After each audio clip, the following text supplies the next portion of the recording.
ये unauthorised access to central identity data repository, मतलब कोई दूसरा की तरफ से कंप्यूटर के साथ कोई सॉफ्टवेयर डुप्लीकेट सॉफ्टवेयर यूज करके जो भी करेगा वो सब ऑलरेडी एक्ट में इंक्लूडेड है।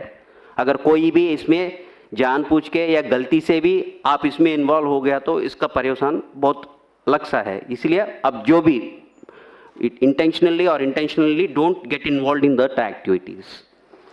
अगर जो भी टैंपरिंग ऑफ डेटा करना चाहते हैं, मतलब डेट ऑफ बर्थ मेरा है 2005, मैं आपको बोलता हूँ 2010 करवा लो भाई, अगर वो कुछ प्रोसेस में कुछ करना शुरू कर लिया वो भी बड़ा imprisonment up to 10 years in such cases, वो वैसा मत करिए। Unauthorized use of identity information of an individual by requesting entity or offline verification, ये क्या है ना, कभी कभी सर ने सुबह बताया था ना एक आइडेंटिटी कैसा पता होना चाहिए, क्यूआर कोड स्कैन करने से उनका आइडेंटिटी पता चलेगा। अब क्यूआर कोड स्कैन करके कोई दूसरे वाले को ये मत बताना इनका इन्फॉर्मेशन डिटेल्स क्या है, जिसका चाहिए वो करेगा, आपका नहीं है, जिम्मेदारी नहीं है वो। Failing to comply with requirements of the Aadhaar act, मतलब सीएससी के ऊपर आपके बहुत जिम्मेदारी है, आप सीएससी के लिए काम कर रहे हैं, मतलब इसके आपके ऊपर भी बहुत सारे जिम्मेदारियां हैं।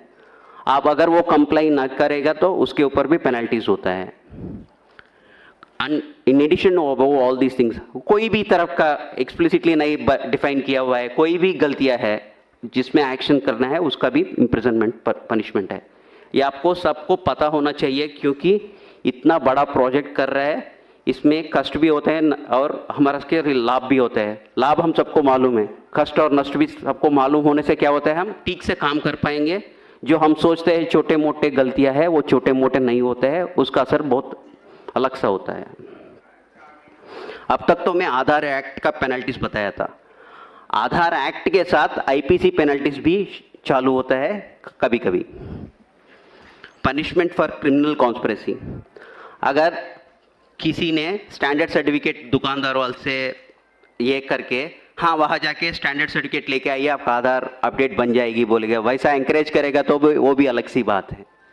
whomsoever is party to criminal conspiracy to commit an official offense punishable with death or rigorous imprisonment, कुछ भी हो सकता है।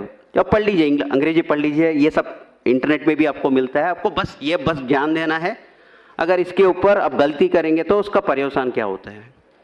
Section 419 punishment for cheating by personation, अगर आप किसी का नाम लेके जाके आधार में अपना डिटेल्स अपडेट करके, मैं वही बोल रहा हूँ ना, मैं श्रीनिवास हूँ, राकेश कुमार सिन्हा बनना चाहता हूँ, वो चीटिंग है।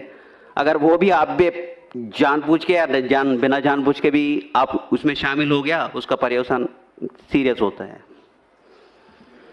420 ये सबको मालूम है, 420 का केस क्या होता है, गलती जो भी किस तरफ की भी गलती करेगा तो वो 420 में आता है।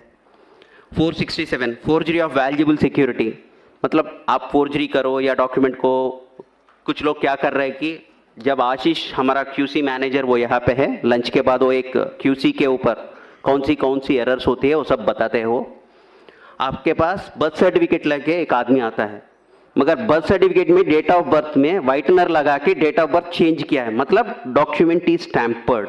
उस डॉक्यूमेंट को एक्सेप्ट ही नहीं करना चाहिए था, मगर लोग देखते ही नहीं है, जान नहीं देते हैं, वो स्कैन करके अपलोड करते हैं, वो DOE 1 में आते हैं। मतलब जो गलती कर रहे हैं उनके साथ आप उनको सहायता कर रहे हो, क्योंकि डॉक्यूमेंट में जब व्हाइटनर लगा के डेट ऑफ बर्थ और नाम चेंज किया हुआ है, आप उस डॉक्यूमेंट को क्यों एक्सेप्ट कर रहे हैं, एक्सेप्ट नहीं करना चाहिए था।